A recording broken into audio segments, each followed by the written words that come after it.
पप्पू बनाम पनौती। पप्पू, पनौती, मूर्खों का सरदार, चड्डी, राहुकाल, खाकी निक्कर, मौनी बाबा, क्या इस देश में अब यही सब चलेगा? नमस्कार, मैं मदन मोहन सोनी, आप देख रहे हैं भड़ास फॉर मीडिया। देश की राजनीति बड़ी विचित्र मोड़ पर जाकर खड़ी हो गई है।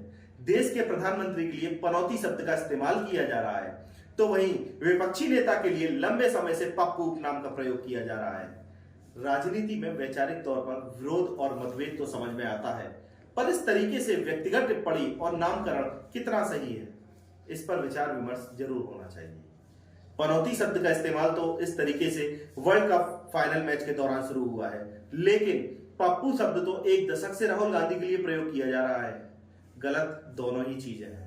ऐसा नहीं है कि वर्ल्ड कप के फाइनल मैच में भारत की हार के बाद ही पनौती शब्द चर्चा में आया है, बल्कि जब से यह खबर चली कि फाइनल मैच के दौरान प्रधानमंत्री मोदी स्टेडियम में मैच देखने जाएंगे, तभी से सोशल मीडिया में पनौती शब्द ट्रेंड करने लगा है। किसी को उम्मीद नहीं थी कि इंडिया इस मैच में हार जाएगा, लेकिन ऑस्ट्रेलिया की टीम जीत गई और उसके बाद जो पनौती शब्द को लेकर बवाल मचा, वो सब आपके सामने है। हालांकि देश के प्रधानमंत्री के लिए विशेषण और उपनाम का प्रयोग दुर्भाग्यपूर्ण है, पर इसके साथ ही विपक्ष के नेता के लिए पप्पू उपनाम भी अनुचित है। ये कोई छुपाने वाली बात नहीं है कि कांग्रेस नेता राहुल गांधी को पप्पू घोषित करने के लिए पूरी मशीनरी लगा दी गई है। गलत गलत आधे अधूरे वीडियो पोस्ट करके राहुल गांधी का मजाक उड़ाया जा रहा है।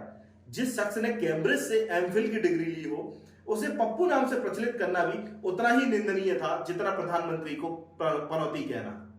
कई लोग तो इसे कुदरत का इंसाफ बता रहे हैं। राहुल गांधी पर करोड़ों अरबों रुपए पानी की तरह बहाकर पप्पू साबित करने की कोशिश की गई, पर पीएम मोदी पर पनौती उपनाम बिना किसी जमा खर्च के चिपक गया। पीएम मोदी का अपने ही नाम पर बने स्टेडियम में मैच देखने से जाना या ना जाना कितना सही है, कितना गलत, इस पर चर्चा हो सकती है, लेकिन क्या किसी व्यक्ति के मैच देखने की जाने की वजह से टीम हार गई? ये तर्क कितना हल्का और बेदम है।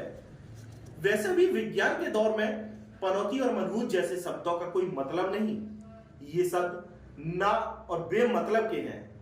प्रधानमंत्री जैसे अति प्रतिष्ठित पद पर बैठे इंसान के लिए ऐसे शब्द बेहद अशोभनीय हैं। लेकिन फिर सवाल यह बात का है कि प्रधानमंत्री अकेले नरेंद्र मोदी नहीं, मोदी से पहले भी इस देश के प्रधानमंत्री हुए हैं। डॉक्टर मनमोहन सिंह जैसे व्यक्तित्व के लिए भाजपा आईटी सेल और भाजपा के नेताओं ने कैसे हल्की टिप्पणी करते थे, यह भी चर्चा का विषय है। अमित शाह देश के गृह मंत्री हैं और आज भी बार बार डॉक्टर मनमोहन सिंह के लिए मौनी बाबा जैसे शब्द रैलियों में करते हैं और तालियां बजवाते हैं। डॉक्टर मनमोहन सिंह भी 10 साल देश के प्रधानमंत्री थे, उनके लिए कठपुतली और रोबोट जैसे शब्द निरंतर प्रयोग किए गए। ये तब भी निंदनीय था और आज भी निंदनीय है। इतना ही नहीं, देश के प्रथम प्रधानमंत्री पंडित जवाहरलाल नेहरू को भी नहीं बख्शा गया। नेहरू को चरित्रहीन घोषित करने के लिए फर्जी मनगढ़ंत कहानियां व्हाट्सएप यूनिवर्सिटी के जरिए फैलाई गई और आज नतीजा देखिए, वर्तमान प्रधानमंत्री भी इस साजिश के शिकार हो गए। इतना ही नहीं, आईटी सेल और एक राजनीतिक दल इतनी ज्यादा गंदगी और बेशर्मी पर उतर आई कि सोनिया गांधी को बारगल घोषित करने लगी। पूर्व प्रधानमंत्री इंदिरा गांधी के चरित्र पर लांछन लगाया जाने लगा। उस वक्त ही इस कचरे को भारतीय समाज बाहर फेंक देता तो आज ये नौबत नहीं आती। नरेंद्र मोदी को कोई पनौती नहीं कहता, लेकिन उस वक्त तो लोगों को मजा आ रहा था। एक परिवार और पार्टी को बेहद गंदे तरीके से निशाना बनाया जा रहा था और लोग उनके किस्से कहानियों को मिर्च मसाला लगाकर पढ़ते सुनते थे। हालांकि धीरे धीरे लोग ये समझ गए थे कि ये सभी कहानियां फर्जी हैं और कपोल कल्पित हैं, लेकिन भारतीय समाज में तब तक गंदगी फैल गई। आज इस गंदगी का शिकार देश के प्रधानमंत्री हो गए। हालांकि जिस हिसाब से नेहरू गांधी परिवार के सदस्यों के ऊपर व्हाट्सएप यूनिवर्सिटी के फर्जी ज्ञान के जरिए गंदगी फैलाई गई, उसकी तुलना में पनौती शब्द बहुत हल्का और कमजोर है। फिर भी इसे हल्के में नहीं लिया जा सकता। अब वक्त आ गया है कि सोशल मीडिया के लिए एक मजबूत आचार संहिता बनाई जाए, क्योंकि ये गंदगी सोशल मीडिया के जरिए ही फैल रही है।